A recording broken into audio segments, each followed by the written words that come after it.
بسم اللہ الرحمن الرحیم۔ شروع کرتا ہوں اللہ کے نام سے جو بڑا مہربان نہایت رحم والا ہے۔ ناظرین السلام علیکم، امید ہے تمام ناظرین خیریت و عافیت سے ہوں گے۔ آپ دیکھ رہے ہیں حسنین وائس یوٹیوب چینل۔ آج کی اس ویڈیو میں قوم لوط کے بارے میں بات کرنے جا رہے ہیں۔ قوم لوط کے بارے میں تفصیل سے جاننے کے لیے ویڈیو کو لاسٹ تک ضرور دیکھیں۔ اللہ تعالیٰ نے حضرت لوط علیہ السلام کو نبوت عطا فرما کر شہر صدوم والوں کی ہدایت کے لیے بھیج دیا۔ شہر صدوم کی بستیاں بہت آباد اور نہایت سرسبز و شاداب تھی، اور وہاں طرح طرح کے اناج اور قسم قسم کے پھل اور میوے بکثرت پیدا ہوتے تھے۔ شہر کی خوشحالی کی وجہ سے اکثر جا بجا کے لوگ مہمان بن کر ان آبادیوں میں آیا کرتے تھے، اور شہر کے لوگوں کو ان مہمانوں کی مہمان نوازی کا بار اٹھانا پڑتا تھا۔ اس لیے اس شہر کے لوگ مہمانوں کی آمد سے بہت ہی کبیدہ خاطر اور تنگ ہو چکے تھے، مگر مہمانوں کو روکنے اور بگانے کی کوئی صورت نظر نہیں آ رہی تھی۔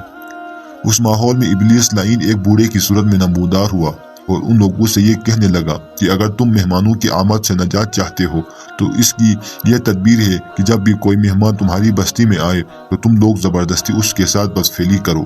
چنانچہ سب سے پہلے ابلیس خود ایک خوبصورت لڑکے کی شکل میں مہمان بن کر اس بستی میں داخل ہوا اور ان لوگوں سے خوب بدفعلی کرائی۔ اس طرح یہ لوگ فعل بد شیطان سے سیکھا۔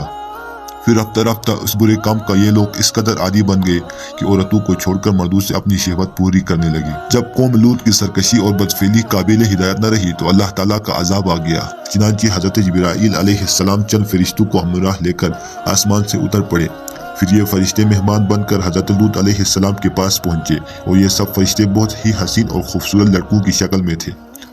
ان مہمانوں کے حسن و جمال کو دیکھ کر اور قوم کی بدکاری کا خیال کر کے حضرت لوط علیہ السلام بہت فکر مند ہوئے۔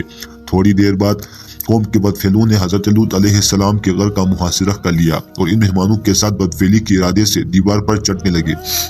حضرت لوط علیہ السلام نے نہایت دل سوزی کے ساتھ ان لوگوں کو سمجھایا اور اس برے کام سے منع کرنا شروع کر دیا، مگر یہ بدفعل اور سرکش قوم اپنے بیہودہ جواب اور برے اقدام سے باز نہ آئے۔ تو آپ اپنی تنہائی اور مہمانوں کے سامنے رسوائی سے تنگ دل ہو کر غمگین اور رنجیدہ ہو گئے۔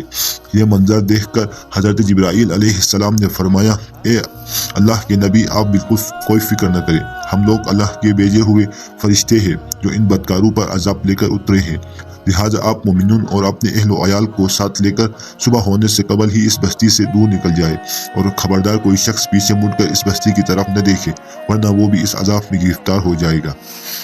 چنانچہ حضرت لوط علیہ السلام اپنے گھر والوں اور مومنین کو ہمراہ لے کر بستی سے باہر نکل گئے۔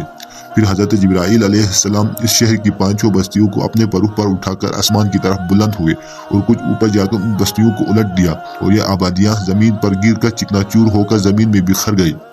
پھر کنکر کے پتھروں کا مینہ برسا، اور اس دور سے سنگ باری ہوئی کہ قوم لوط کے تمام لوگ مر گئے اور ان کی لاشیں بھی ٹکڑے ٹکڑے ہو کر بکھر گئی۔